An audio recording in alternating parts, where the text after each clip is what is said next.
Government ने consultants shortlist कर लिए। अब नेक्स्ट स्टेप क्या?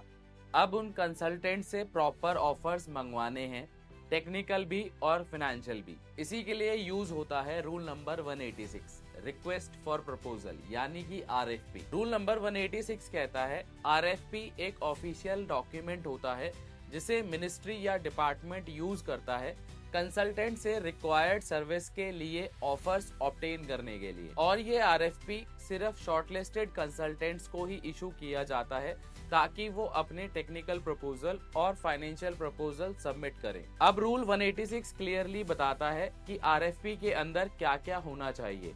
सबसे पहले लेटर ऑफ इनविटेशन, यानी ऑफिशियली इनवाइट करना कि प्रपोजल सबमिट करो। सेकेंड, इंफॉर्मेशन टू कंसल्टेंट्स, जिसमें प्रपोजल सबमिट करने का प्रोसीजर क्लियर होता है। थर्ड, टर्म्स ऑफ रेफरेंस यानी कि टीओआर, ताकि स्कोप, ऑब्जेक्टिव्स, टाइमलाइन बिल्कुल डिफाइंड हो। फोर्थ आता है एलिजिबिलिटी और प्री क्वालिफिकेशन क्राइटेरिया, अगर ये क्राइटेरिया ईओआई इंक्वायरी के थ्रू ऑलरेडी असर्टेन नहीं हुआ हो।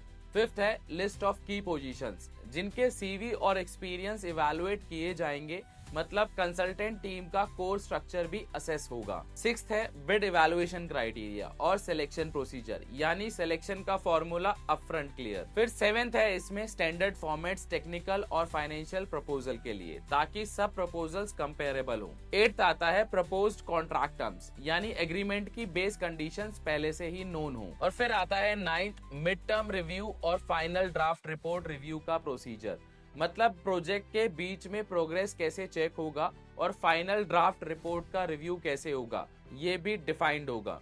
सिंपल शब्दों में रूल नंबर 186 का मैसेज ये है, आरएफपी सिर्फ डॉक्यूमेंट नहीं, कंसल्टेंसी सिलेक्शन का कंप्लीट ब्लूप्रिंट होता है।